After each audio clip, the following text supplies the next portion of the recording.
Tako se sliši, ne? Lep dober večer vsem, počasi bomo začeli. Kot je že povedal prevajalec, mislim, da nisem omenil, hvala, bo konferenca potekala, pogovor potekal v angleščini. Drugač pa, ko bo ta del približno 45 minut trajal, zaključen, so pa na voljo seveda tudi vprašanja. So, a warm welcome to Slovenia. Axel, we're really enjoying having you here. We know you've got lots of experience with a lot of transformations when it comes to societies and economies, basically in South America, but I need to make the formal introduction, so let me read a couple of things. I think it's important for a warm welcome to you and to Dr. Janezom Šušteršičem, who we are really very pleased to also have here. So this is going to be a special conversation on the occasion of the Slovenian launch of the book The Street Economist, 15 economic lessons every citizen should know, published as a result of a partnership between Karantanija Institute, thank you, Mrs. Freda Sturm, for this cooperation, and the Družina publishing house. So we have the pleasure of having both of you. Axela Kaiserja is a lawyer, political scientist, and university professor. He's the author of several successful books, including The Tyranny of Quality and The Fatal Ignorance. His work, The Street Economist, aims to distill the most relevant teachings from economics giants like Hayek, Mises, Friedman, and Schumpeter into a simple, direct style for the general public, and I think it has been a great success. Axel has been telling me that it's been almost sold also on the street as a copy, as a copy book that is pirated, and on the top charts, he was number one. This book was number one for several weeks, more than a year, with the rest of the books being from the self-help area. So good to have an economic book on that ranking. So. And Dr. Janezom Šušteršičem is our former finance minister. Thank you for your service, really. Hopefully you will not say bye-bye, goodbye forever. We would like to see you again in that role. Distinguished economist, international expert on EU and OECD projects supporting economic reforms and training public administrations. So let's start with the conversation. My first question, of course, is to the author. Your first time in Slovenia, right? Second time in Slovenia, great. Second book. Excellent. But concerning this book then, the first edition came out in Chile in 2021. The English edition 2 years later, 2023, right? It was coronavirus times and so on. So why the book at that time? And what happened with it, if you can tell us a little bit. Yes. So thank you very much, first of all, for having me here, and Breda, for all your efforts to put this together. Once again, amazing, so thank you very much, and I really appreciate it, and for you being here all this afternoon. So the reason I wrote the book is because I was confronted over and over again with people that had no idea about economics, but really nothing, they knew nothing. The more educated they were, the more they went to university, the less they knew. And so I was frustrated because friends of mine who had law degrees, medical degrees, sometimes even engineering degrees, could not understand what a price is, for instance, or where does the salary come from people, really.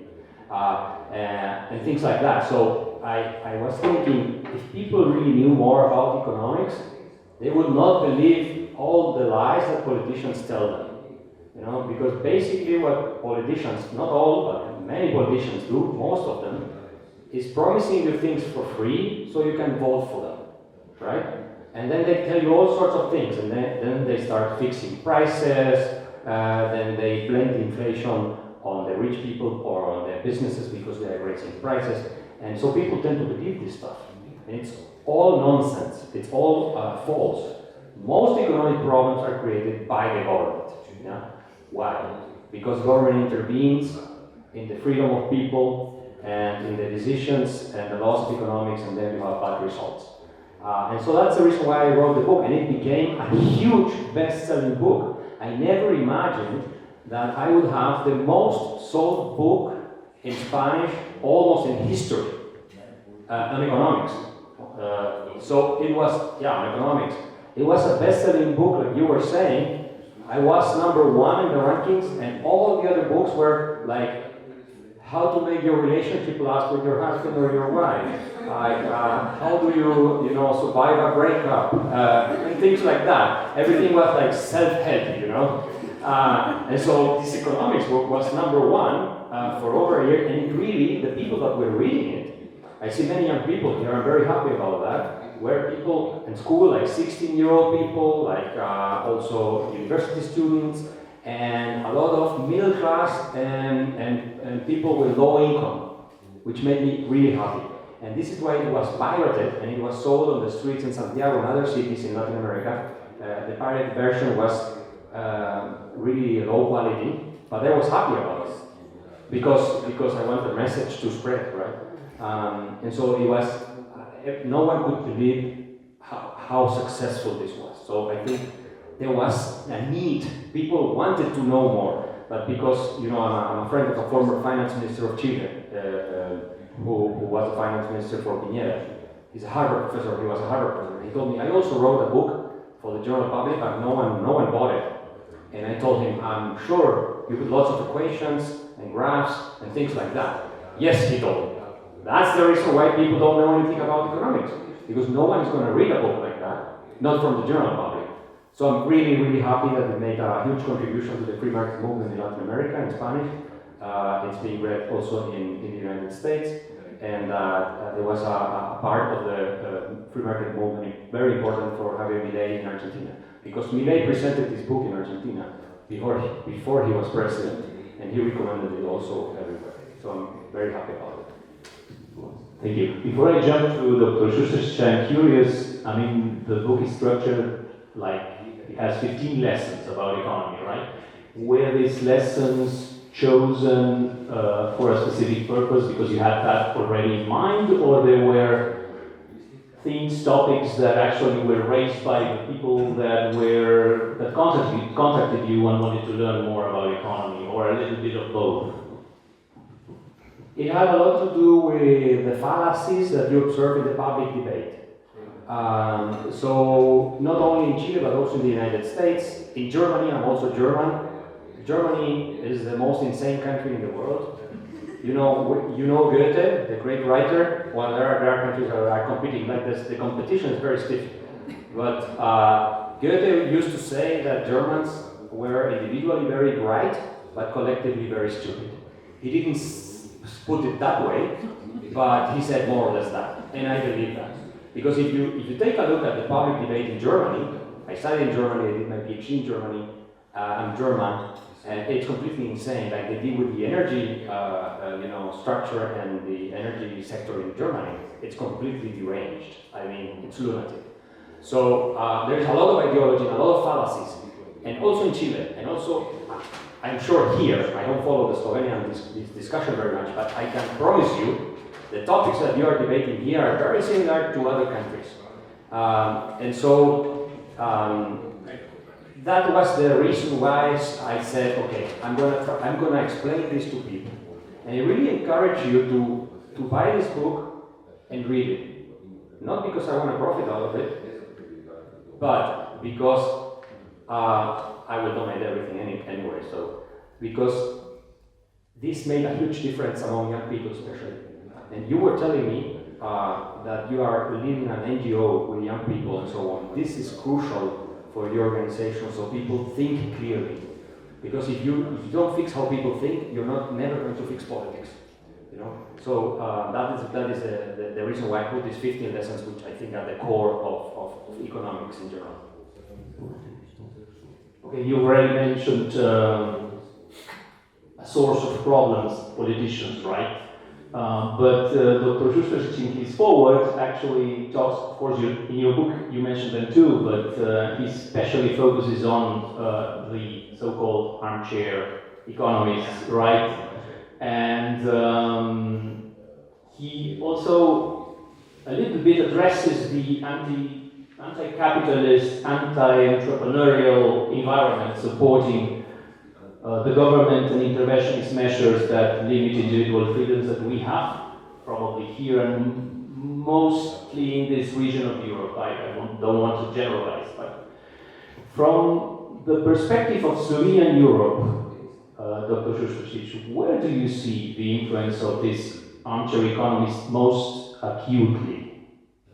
What are these areas, the areas that they are really, really deeply involved with and are actually damaging our economy, our society, our future? And how would you compare the situation in Europe, particularly in Slovenia, with what's going on in the Americas? Are we in a much bigger trouble, or what's your take on that? Thank you. Good evening. A lot of questions, but this chair has no arms. So that's the first thing I want to say. The other is, armchair economist is actually the phrase that Axel uses in the book, but I liked it. And I think, let me start by this. There are several books which I read recently. Incidentally, all written by people who were priests or rabbinants in the Methodist or Protestant church. And they suddenly discovered economics. There's one who was, very aggressive democratic voter in the US, and then he discovered economics. There's Paul Hain, a really great thinker, a really good book if you can get it. I mean, everything's on Amazon, maybe it's on Temu as well, I don't know. But they speak about how they suddenly understood the world differently when they encountered economics. And then, you read these books, and I'm thinking, what's this big, revelation that knowing economics makes to you? Because it's a kind of economics that they encounter, which is the economics which is also explained in Axel's book. So it's a very simple economics, basically, not a comforting one, I have to say, but a very simple one, which says, people are clever and they react to signals and incentives, and because these incentives are also collectively produced by other people, it kind of works most of the time. And nobody can do it better. And the armchair economists are those who think they can do it better. So they're more clever, and they have models, and not only charts, but really equations and so on. And I think they can somehow regulate and get better results out of the economy. But that's not true. And I think, the problem is really, you mentioned that as well, the higher you go in the intellectual hierarchy, the more they're annoyed if you tell them simple things. Because if things are simple, then why are they needed? I mean, if you say we don't need so many regulations and we don't need so complicated laws, you are at the same time saying we don't need so many lawyers, actually, right? And you're thinking, if you're saying the government shouldn't have such a big role in the economy and in our lives in general, then there's another class of people to whom you're basically saying we don't need you so much, or we don't need so many. So you're basically telling them that whatever they've learned is useless. And that never goes down well with people, right? So, but I'm kind of more impressed really by the other side of this, because I think the message of this title street economist for me is maybe common people on the street understand logic better than those who have been educated in the wrong logic for so many years and got their degrees and doctorates and positions and jobs by proving that they can excellently think by their own logic. So, if you're rewarded for constantly in your life for being wrong, then this kind of becomes part of you, right? There's no way of telling people out of them being wrong. This is their life, right? It's what they are. But people on the street sometimes have very strange ideas. Sometimes they just believe things in an irrational way. But it's also in my experience, you can if you find the right way to talk to them and the right examples, metaphors. Certainly not the professorial type of explanations, which we often have a problem. I have a problem with. Then you can talk to people, and they get things. So I'm actually really impressed to hear about the success of the book, and I hope that in Slovenia also taxi drivers will read it, because they're the ones who drive people to elections. Thank you very much. I think now we are talking, also getting deeper into the question of what can this book teach us about? I mean, my next question to you, Mr. Kaiser, is Phil Graham, Vice Chairman of the UBS Investment Bank, said, quote, about this book, that tells you everything you need to know to understand the world. And my question here is, yes, certainly, if human beings were rational animals, which when faced with truth in reality would act accordingly, right? But more and more we see societies in the 21st century driven by feelings, prejudices, tribal belongings, even collective hysterias. And if I recall Milei and what's going on in Argentina right now, there's like two arms of the same battle, I would say. One is economic and the other one is, I don't want to call it like that, but it is, right, a kind of cultural war that is going on the streets on other matters. And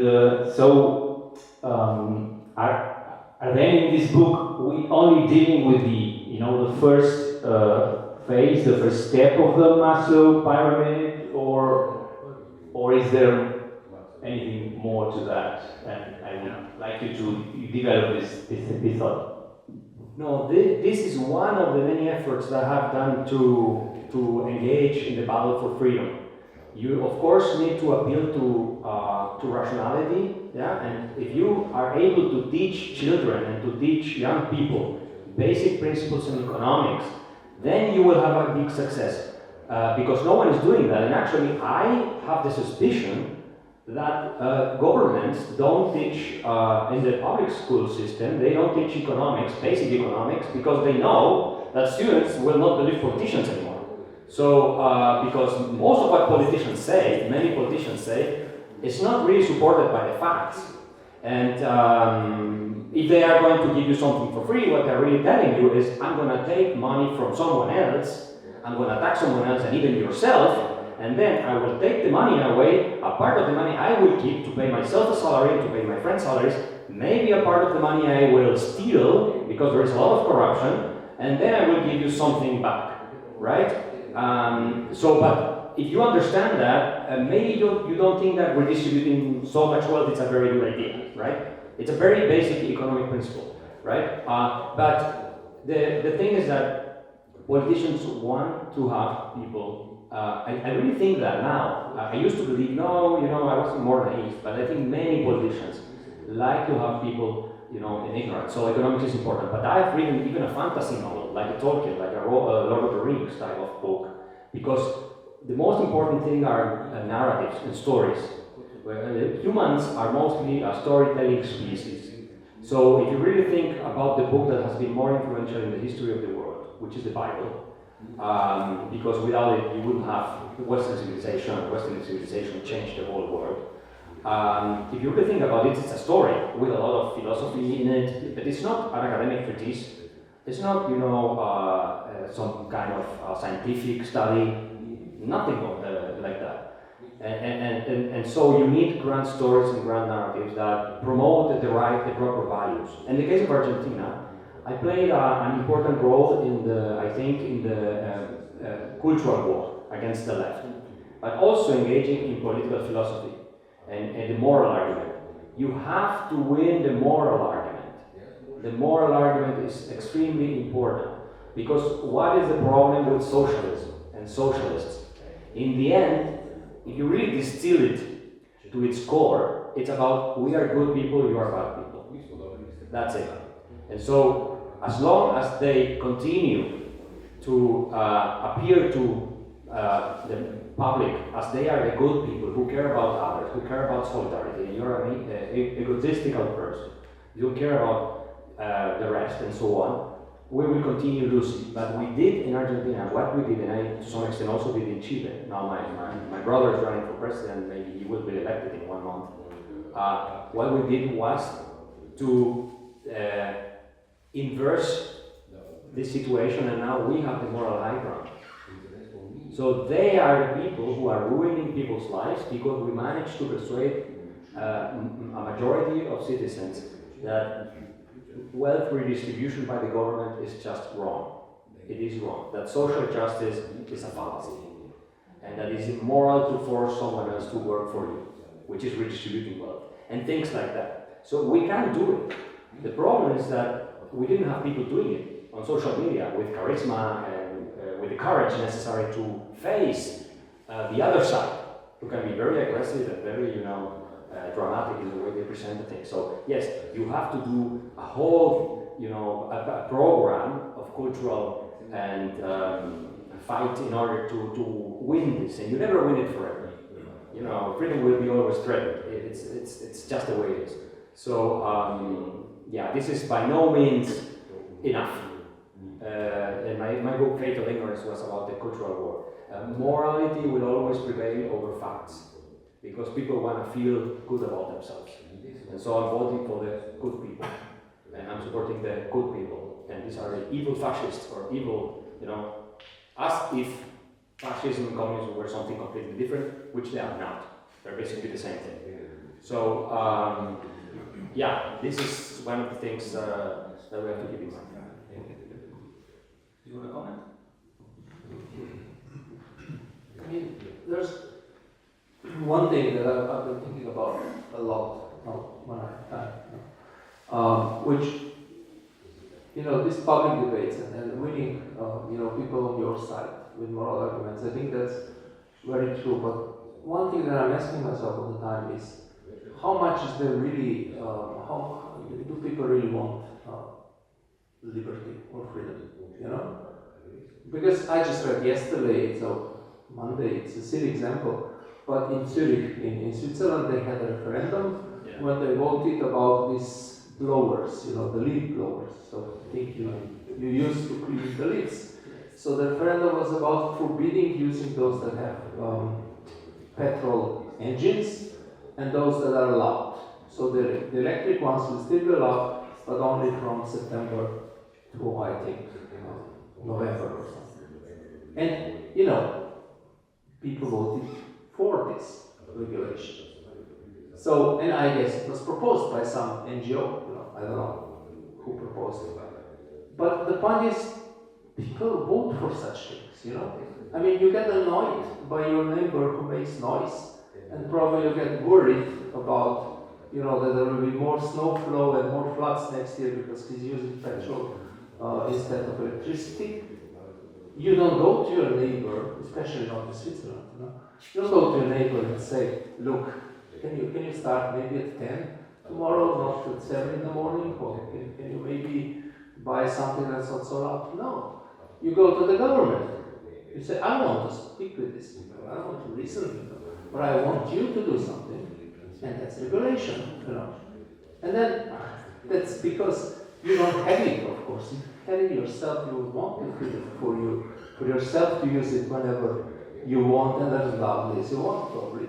But obviously the non-owners of these machines are more than owners, so they want a referendum. But I mean, it's so stupid. There's such demand for regulation, and people always, and I think it's about self-confidence. Because basically what your book and what these kind of economists are telling people is basically counting yourself, We'll give you, as government or as regulators, every freedom to take care of yourself, But if you don't believe that you're capable of taking care of yourself, or if you don't dare to even think about it, then you think in terms, what will government do so that I have a flat in the center of Ljubljana, and so on and so on. And it's really difficult to break. I think, the key question is, you think you're such a loser that you need government to help you? But obviously, a lot of people prefer to think about themselves this way. We've been talking about the individual, the society, and let's focus a little bit also on the state. You've been a public servant, and you both agree, the book is very clear on this, those who make bad economic decisions have to pay the price through bankruptcies and job losses. But, we live in a democracy that has to elect their representatives every 4 years, and then, it's just the dynamics of democracy that governments want to do something, not just doing anything, right? So how do you see we can get out of it? Well, I think it's the cultural battle. Remember that Thomas Jefferson, which was the third president of the United States, he was, I think it was his second inaugural address, he was, celebrating the fact that they had brought government to a bare minimum, almost to make it disappear. And at the time, government did not exist anyways. It was very small, extremely small. And so this was ethos in the United States at the time. It was the culture, the mentality that government is an evil, a necessary evil. Thomas Paine put it that way. It was a necessary evil, but as an evil, it had to be extremely limited because it was the main danger for human dignity, right, and prosperity. So this is possible if you, of course, the historical reasons in the United States are different and so on, but if you manage to do this job of convincing more and more people that government has to be limited, that you are not a servant, you're a citizen, that other people are not entitled to your wealth and to your property, and that it is immoral to ask government to give you something for free, if you can provide for yourself, essentially, and so on. We can do that. The problem is, and I've seen this, what we have done has been like 3-4 per people in Argentina that have changed how people think. Milei got almost 70% of the vote between people 16 years old and 24. Almost 70%. Not because they like his hairstyle, it's because he, and what the job we were doing was to make of them libertarians, right? Of course, the situation in Argentina was very bad. You had very huge economic crisis. It was, in that sense, that made it somehow easier to sell an alternative, right? But I will finish my answer with this. Consider the number of journalists who are in favor of freedom and are not in favor of socialism.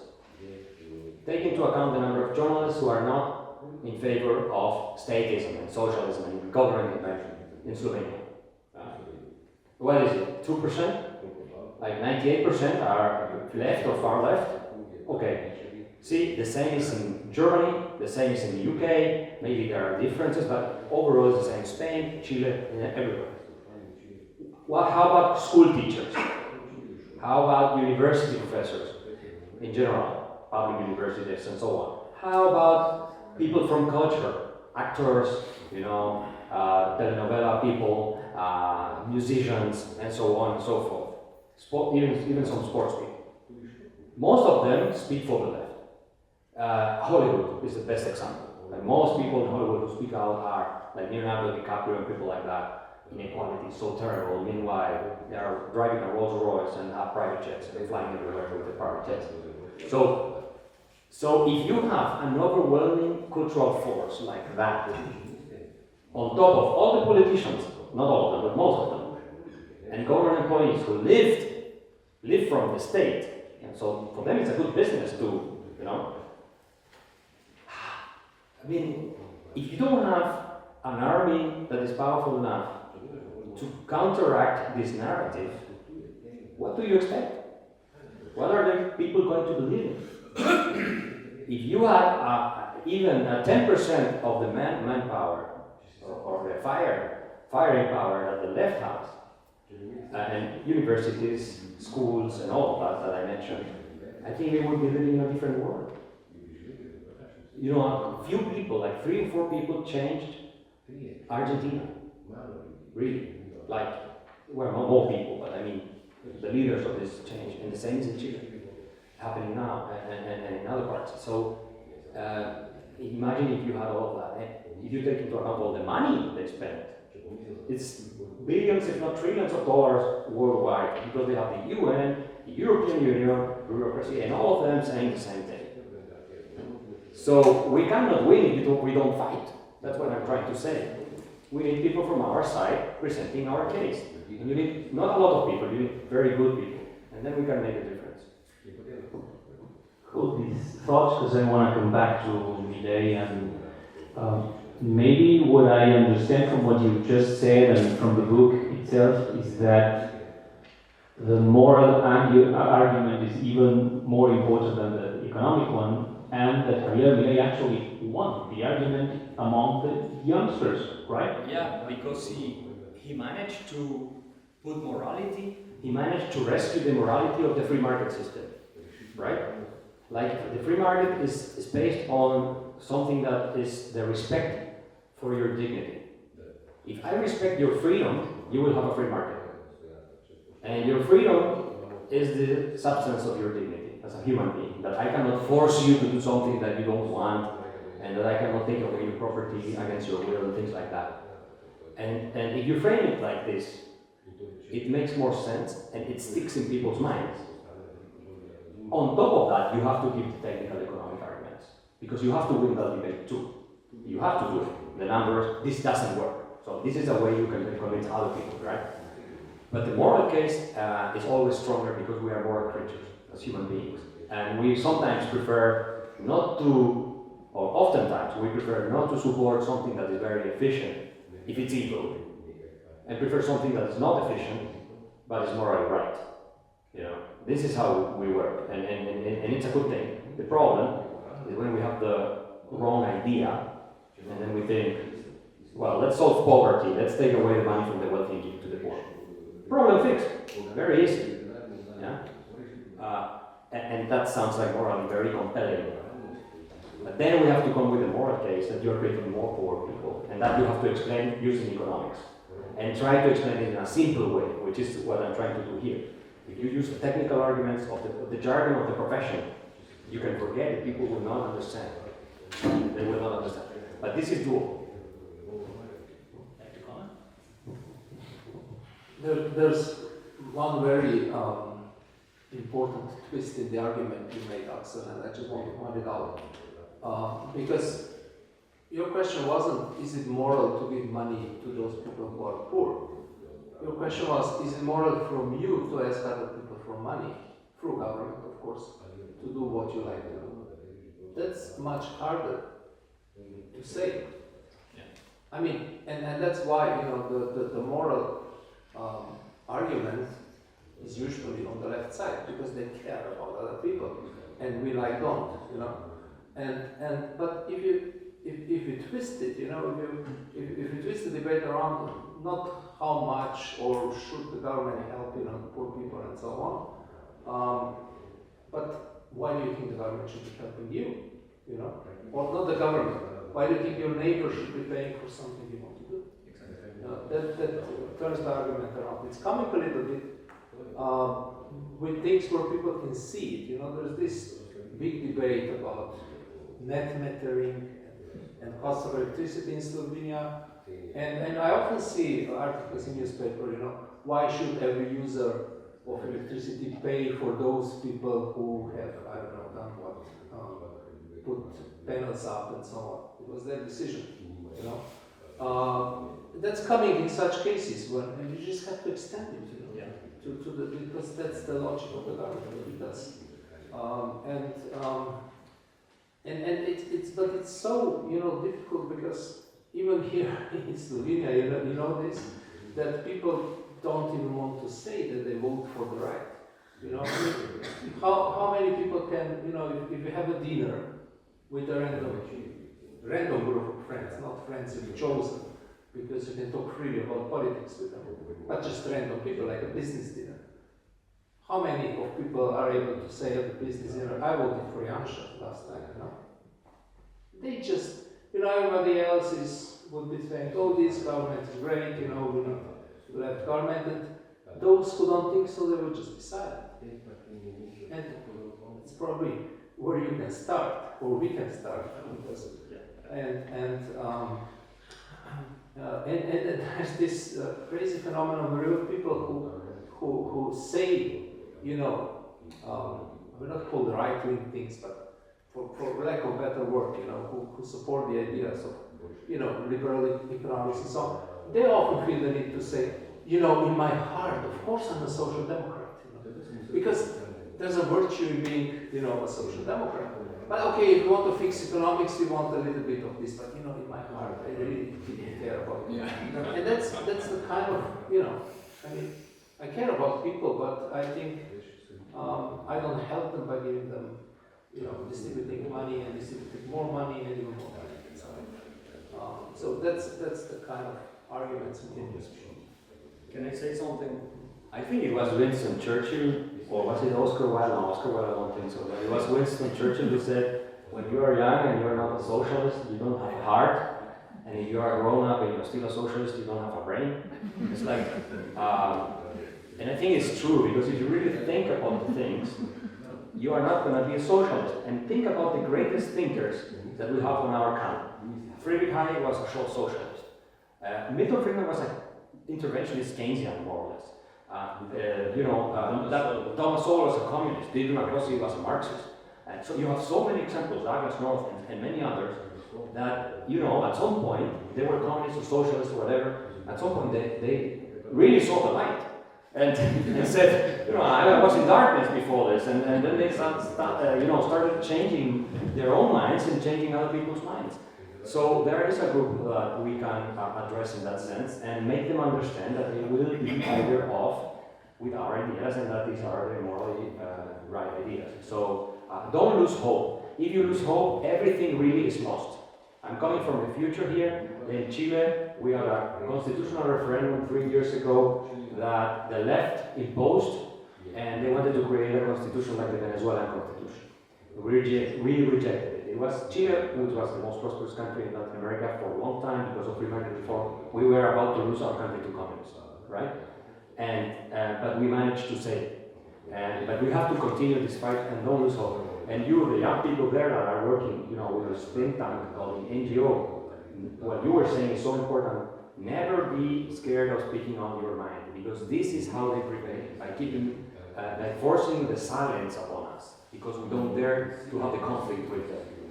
It's very important that we speak out, because other people, this is like dancing. Once one goes to the dance floor, many others will follow. You have to do that.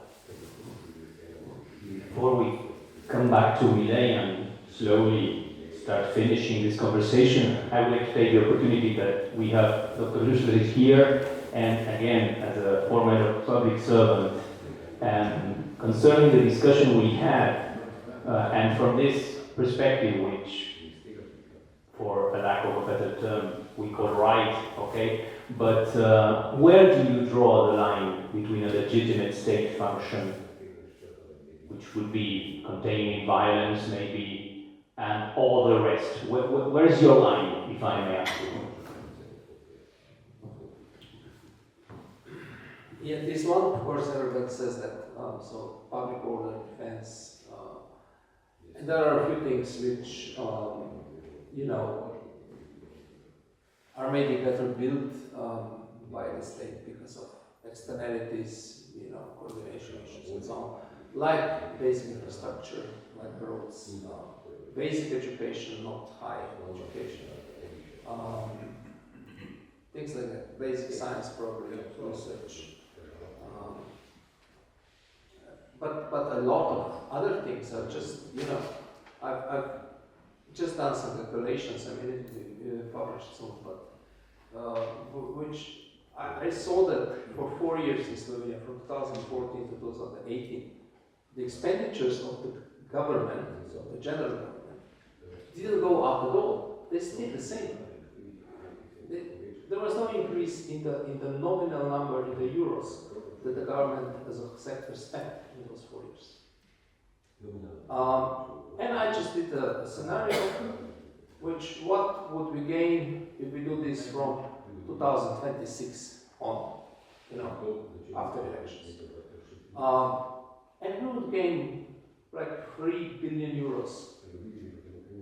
We would save 3 billion euros, which we could use for tax reform, lowering taxes, which everybody is still talking about lowering taxes in Slovenia, but at the same time they all propose new taxes instead of saying we should lower taxes and that the government should spend what they get, but not more. And then I tried to look, exactly at this logic. The question how you reduce if you have 4 years, not 1 year like we had when I was minister, you have 4 years. Then you can really think, what the government doesn't need to do. The first thing the government doesn't need to do, it doesn't need to subsidize the economy.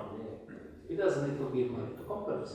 Why? Because, read the book, If they're failing, they should fail, And I have recapitalized, Ljubljanska banka when I was minister.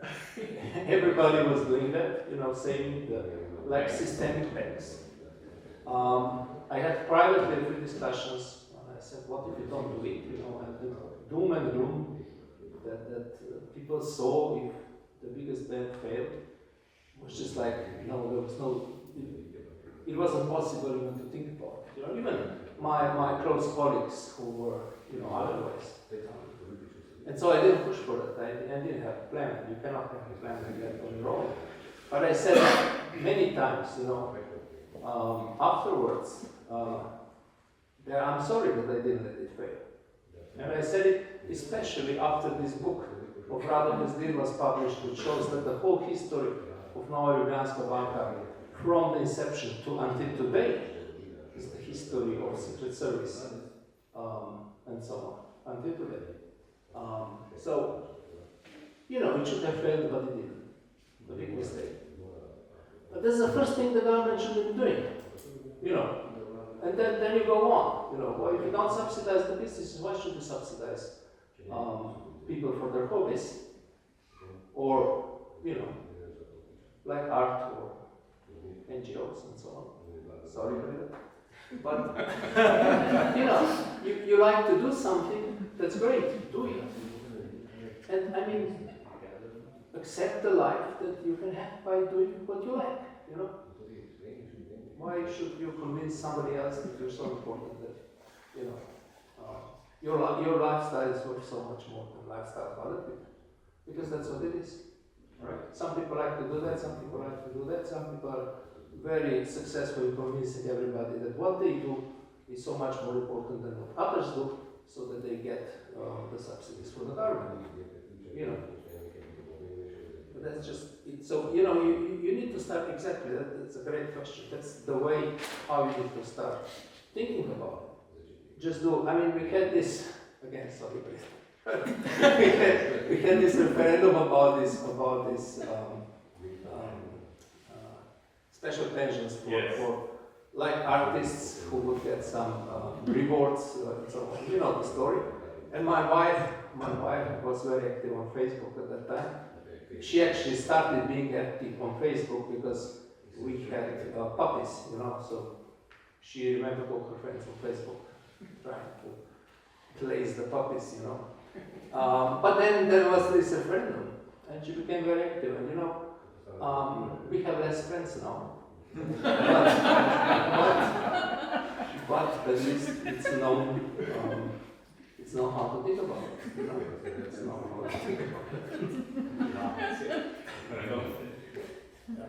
So, getting slowly to the end of this conversation, I wanted to take another focus on Javier Milei.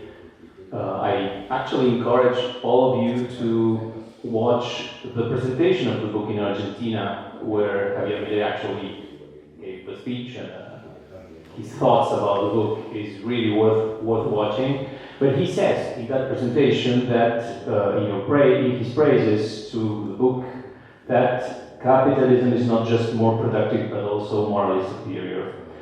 And in your view, what is the core moral foundation? I mean, of course, one very important quality would be the win-win nature of voluntary exchange.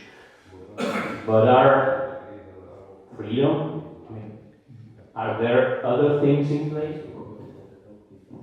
So yes, this is a crucial question. I mean, the normative vision, the moral vision of classical liberalism, which is what enables capitalism, is the idea of natural equality. By natural equality, we mean equality in dignity. Okay? So this is the great invention. Well, it comes from Christianity, of course, but it was mostly then spread by the Scottish Enlightenment and people like Adam Smith, right? So you respect everyone regardless of their race, their sex, their economic condition, and so on. So you, as a result, you have this rule of law. And the rule of law is not a legal state. You know, the Nazis had a legal state. Everything was made by law, and the communists as well. They had laws. You have a rule of law, and the rule of law has the purpose of creating a sacred sphere for the individual, sacred, where government cannot intervene. And this is your fundamental rights. It's your right to life, to liberty and property. Yeah? And so if you enable that, and you just guarantee the right, of pursuing your own ends, the right to develop your own potential and so on, you will have capitalism. Capitalism is a spontaneous phenomenon. The market is a spontaneous phenomenon. No one creates a market from top down. It's just people exchanging goods and services. You know, if we all here decided not to engage in any exchanges anymore, we just become autarkic, and we go and move to the mountains or move to the forest or whatever, and we will provide for ourselves and look for food and so on, capitalism would disappear in 24 hours. Or in a few minutes, or seconds. In half of humanity, yeah.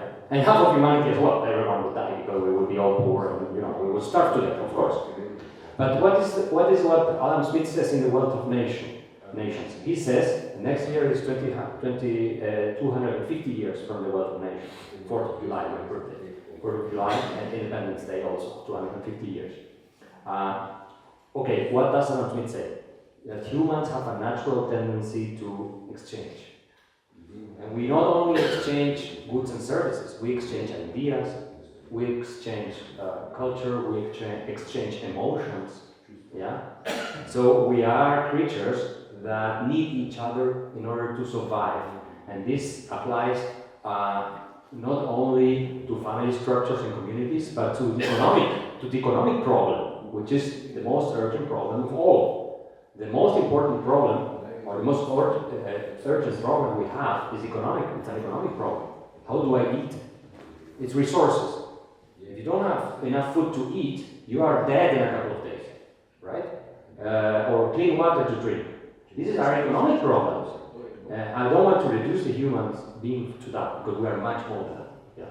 But if you don't eat, you die. It's as simple as that. So we need to be aware of this, and this is a moral foundation. It's not so much progress, because Progress, of course, is crucial. We don't want to see people starving to death, and you still have that in Africa and many parts of the world. And it's heartbreaking, breaking what's going on there. But if we had a system like a Soviet-style, central planned AI economy, where we would be forced to do what the Matrix tells us to do. Have you seen the movie Matrix? Well, what an authoritarian leader, dictator would tell us, you have to do this, this, and this, and you will always have food, and you will have a house, and you will have all the things. Would we prefer that to a system where you are free to pursue your goals, and maybe you are not going to be as well off, or maybe you will have less, a few things? I'm not so sure. At least I wouldn't prefer it. Some people would, I'm sure. So the thing is that you respect dignity and the essence of what makes you a human.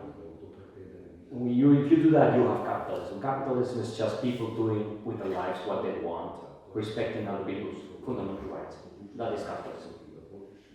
Capital evolves, innovation happens, exchanges in the market system happen, but it's all the result of respecting human freedom. That's it.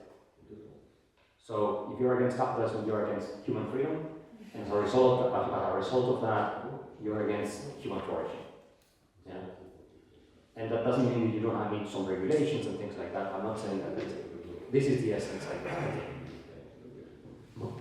You've given me an interesting moment to share with you. Javier Milei's actually vision. He's been repeating this vision, I think, in every TV channel for the whole length of his campaign. I think it's Alberto Venegas Vinches, I'm not sure, but it's a composition of many ideas that, the regular papers that you mentioned actually already have. But he says that liberalism is the unrestricted respect for the life project of others, based on the non-aggression principle and in defense of the right to life, liberty, and property. I think it's That's exactly. Would you comment? I mean, yes, if I may, a few thoughts, but Milei is one politician where you know what he stands for, right? And he's always very open about it, very clear about it. And we still have this, even new politicians now who make a point of not being clear at all about what they think about anything. So, and they get votes for it. But I think, a few comments you asked me about where EU is and so on. But I think, apart from similar haircut, of Johnson and Trump and Milei, not similar, but unconventional, there is a feeling that there is a kind of a turning point where a lot of people had enough of what we had for so many years, for several reasons. For different reasons. Maybe I'm not going into this, but for several reasons. So there is a chance that things can gradually change. But the question is, what those who come, out of this wave of now being, maybe against what's been going on for the last 20 years, what do these people stand for, And I think this is what they should stand for, And then I was thinking, that we need positive stories. Like when you mentioned you're from Chile and you said that it's the most prosperous country in Latin America. If you ask 80% people in Slovenia and you tell them, there's an economist from Chile who wrote a great book on economics, they will say, isn't that a country that Milton Friedman completely destroyed with his ideas? That's what people believe in, And they will not even open the book because it's written by somebody who actually thinks that was good, or maybe, So, and it's really difficult, if you have to block it immediately. But one final thing I want to say, the exchange, it's very often, I mentioned this, people would say in Slovenia, this is neoliberalism, and it's very individualistic, and you just care about yourself. it's not true. You know, so then they would oppose this to some communal thinking or community approach, you know, which is more left-wing and social democratic, morally higher, of course. But it's not true. We don't think the community is not needed. It's just we understand or we think that it's built differently. It's built for exchange, not only in the market. I mean, I moved to a new, street with a few houses a few years ago, and now other people are moving in. What do we do, like neighbors? Well, we exchange. We exchange a few words. So if you're just silent, you don't exchange any words. At least you're strange. You might even be a threat. So we exchange the words to come close, a little bit. Then we exchange little favors like I look over your cat, you look over my cat, we're away. Or we share a glass of wine sometimes with neighbors. Or I'm making cevapcici, so you can come over. Things like that. You exchange little things. Sometimes you exchange very private things like, whatever stories about your parents or. Why? Because there's someone you can exchange with. It doesn't so much matter who that is. I mean, you have your friends of life. You also have your immediate community, which is built exactly through exchanging things. Like conversations, communication, favors, understanding, compassion when needed. Help when needed, and so on. And it's the same thing. Community is built through exchange, not through up, down, somebody coming and saying, now, sit together and let's be happy. I need to add something. If you read Democracy in America by Alexis de Tocqueville, which is a classic that, I really recommend it. He observed that in the United States, this was in the 19th century, the people would, what you are saying, people would organize themselves in order to solve all type of social problems, like criminality, like alcoholism, like all of these things, Tocqueville observed, people would come together, they would create organizations with private funding, people would invest their time, and they would solve this problem, so they would improve the situation, that is affecting the people. And he said, in France it's different, because in France everyone expects the government to do everything, so the problems get never solved. So this is a different mindset. And we have to try to convey this message that it's not true that if government doesn't do certain things for people, no one will do them. We are humans. We have an interest in the destiny of people who are suffering. The problem is that when government gets involved, then you have the following. You have a complete destruction of the morality of self-reliance and responsibility for your neighbor. Because government is doing it, and so why would you do it? And then you have less resources, because government taxes you very high, and then you have, enough for you and your family, but it's not like you have a lot of money extra for spending in philanthropic activities, which is another problem. And these institutions that were taking care of this get destroyed by the involvement of government in the private sector, like in the social sector, let's say, not the companies, I mean philanthropy. Yeah? You have many studies that show this in the UK, in the United States, and Germany, and I think in other countries it's the same, in Argentina for instance, that show you how millions of workers were self-organized for their pensions, for instance. They didn't need the government. And the government in the late 19th and then the early 20th century started to get involved, and then in the end it destroyed everything, and everyone is depending on the government for their pensions right now. And all the governments are bankrupted because they cannot really support this pay-as-you-go system that Bismarck invented in Germany, in part to make people dependent on the state. And now you have the Chancellor of Germany, Merz, saying that the welfare state is not viable, that it's over. You have to make a reform, or this thing is going to collapse, right? So, so we have faith in humans, in human beings, in individuals. We do have that faith. We believe in love for your neighbor. We believe in this message, and we would take care of people suffering much more if government was not involved in this situation. I assure you, because this is what history shows. It's part of our nature. We are not evil creatures. We have a good side, a bad side, but we have a good side. I see this book and your thoughts by no means in opposition with Christian social teaching, just the stressing is different. I mean, we are talking about value creation, we're talking about human liberty, liberty to innovate, liberty to create, and then of course we can freely distribute and share and do whatever we want.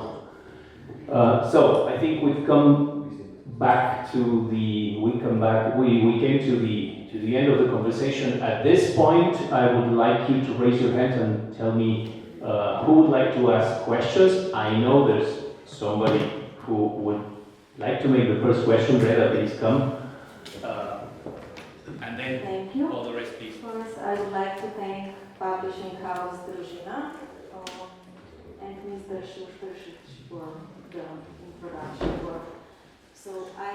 And then a question for Axel. So, to innovate is to destroy is one of the chapters in your book. In your opinion, is artificial intelligence, mandatory, biometric identity, face pay, digital money, are these kind of innovations destroying democracy? Thank you. Thank you.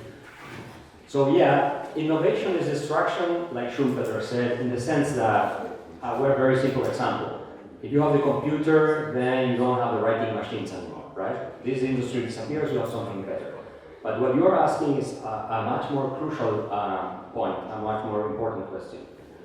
If you take a look or read the most important dystopian fiction novels of all time, like 1984, like Fahrenheit, or like A Brave New World by Aldous Huxley, which I think are very valuable to understand human nature and politics. In all cases, you see that technology plays a fundamental role in creating totalitarianism. So I'm very concerned that the new technologies that we are creating, that they are like nothing we've ever seen before, could be and will be used by governments gradually in the Western world to control people more and more and to restrict our liberties. You already have police states in the UK. I mean, you cannot even walk because there are so many cameras that they know everything more or less. Privacy is disappearing. You now have a house, you go into Google Earth and say, Google Earth, like if I wanted to see how's your building, I just go to Google Earth and I know exactly how it is and where it is. Now you have drones. People can fly with drones and take a look at your apartment and you're sitting there and they're seeing what you're doing. Social media. Yeah? I'm very well known in Latin America and Chile. If I go to a discotheque and misbehave, I drink too much, trust me, the next day everyone in the country will know. So this privacy, just an example, but this privacy is getting lost.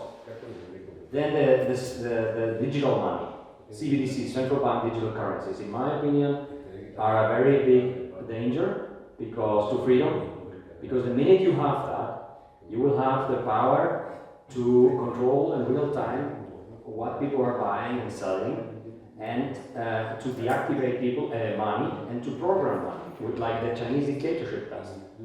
So you will have it will be easier to introduce a social credit system like the Chinese dictatorship does in China. So I like cash, really. And in Europe, you see that things have been moving into that direction. Like you used to be able to have big bills. Now I think it was the 500 euro bill. They were rid of that and so on. So they continue this path. In the United States, there have been some states that have already said that CBDCs are illegal. They will not adopt CBDCs. And then you have all the artificial intelligence that you are speaking about, with big data and the control of society. No one really knows what is going to happen. Really, I tell you, I have very good friends in Silicon Valley, very high up, very successful, but you only know from television. And I've been lucky enough at these conversations with them. And when you listen to them, it's really depressing. I mean, I know I shouldn't tell you this, but they themselves are scared about what is going to happen. because they don't really know what is going to happen, and the worst case scenario is very bad.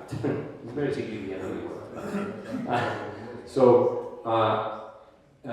We don't know what's going to happen. I don't think this is going to happen, but yes, you could lose a lot of freedom, and I'm very worried that people are supporting this. They think, oh, a digital ID, what a good idea, right? And then they control everything now. Everything will be controlled by the government if they want. They will know every movement, every transaction. They will know everything. They will be able to control. Like Hitler would have dreamt of having a digital ID. That would have been his maximum aspiration. Like if you could have had the level of technology we have now and all the cameras and surveillance, the same with Stalin, So I hope that this is why the defense of liberty is so important nowadays, because these threats are probably more invisible than when you had a very bloody dictator coming and a revolution taking over power. This was more visible.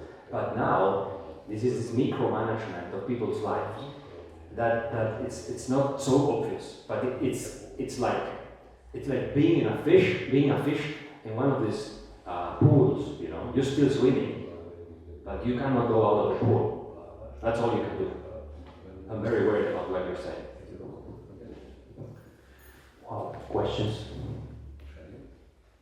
No questions? You're very shy. Okay, so I will kindly ask Dr. Šušteršič to end this conversation on a positive note, if possible. That's so hard, I actually wrote this introduction on the seaside, And as always, when I write something, I send it to my wife first. And she read it, and she said, but it has such a pessimistic ending. So, and then I change it, of course. My optimistic ending now is that we have the pubs and the bars and the streets in Slovenia where we can go and talk to people. And that may change something. And I really think so. And I think there's more feeling that people are doing that and willing to do that than it was maybe a few years ago. So that it's a little bit easier to reason with people. But that's because things have gone so bad. And I don't want to say that they need to go even worse, because that would be Stalinistic, right? But and also, I mean, about AI, I had a optimistic twist when I was thinking, but then maybe you say you cannot go to a pub, bar and get drunk anymore. Misbehave. Yeah, that's why that's what I thought. That's why I come to Europe sometimes. But if you're a politician, you can also not go to a bar anymore and misbehave. So my thinking was, could this same AI that the government's going to use to control us be used by us to control them better? Yeah, exactly. But then you need, just AI that empowers. AI taken by anti-government, let's say, activists and so on and so on. And then, if we have equal weapons, then it's the Cold War, not the Cold. At least. Was it optimistic enough? Of course it was. Of course it was. Thank you. Well, so there's a question. Okay. Hi. So the last topic about the technology and it possibly helping towards liberty, it reminded me. Do you perhaps, now in the 21st century, that we're suddenly having this rise of politicians that are unorthodox, heterodox, like Milei, Trump, perhaps Bukele too? Do you think that social media and other technology were a big factor in this?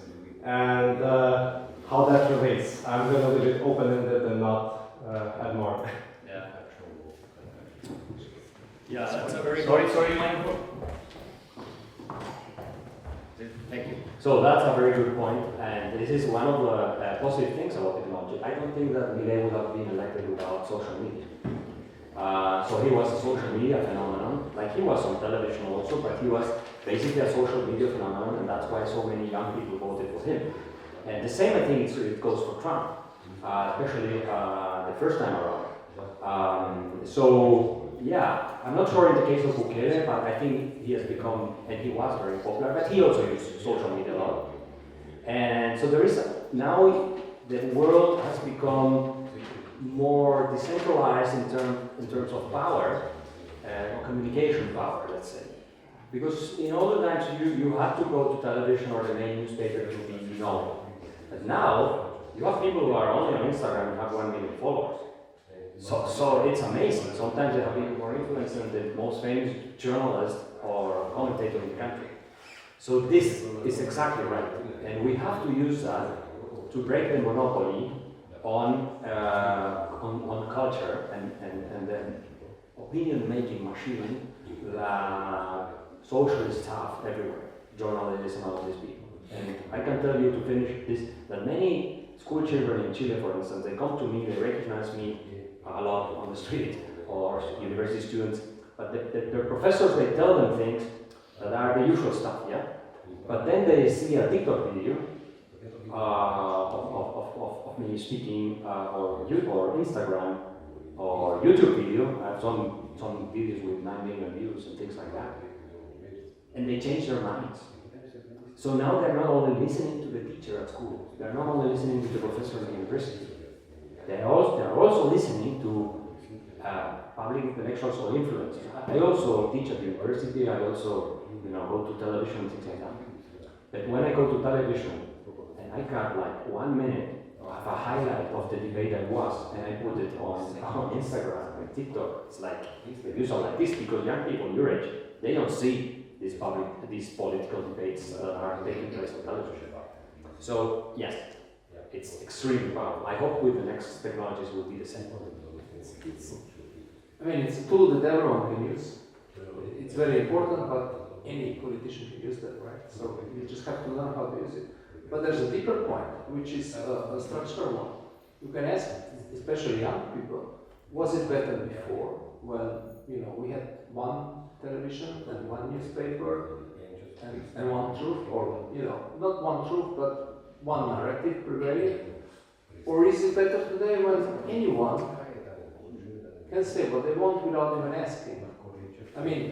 Before, when I went through that, it was difficult to come somewhere where you actually had a chance to say something. Now, you can say whatever you want on your private social media account. Now, not anymore, that's a problem for the government, because the government had the para-monopoly of public communication. Now it's losing it completely.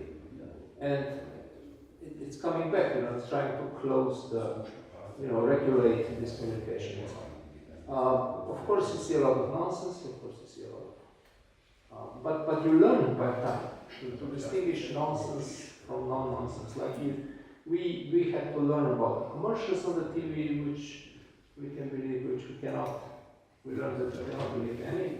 But the same now with social media, I think, and all these other communication channels.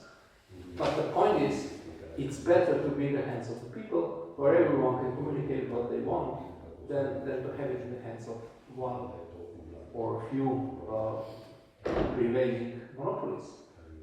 And that's the point. It's not the point about what do you believe in. It's just the point of fact. Is it better now? Yeah. Then why don't we think about the whole society that way? That it's better people do things. Well, that's it. The end. Thank you, Mr. Kaiser. Thank you, Dr. Šušteršič, for really, I think, a great conversation. Dr. Šušteršič at the end actually said, we have one tool, talk to your neighbor, right?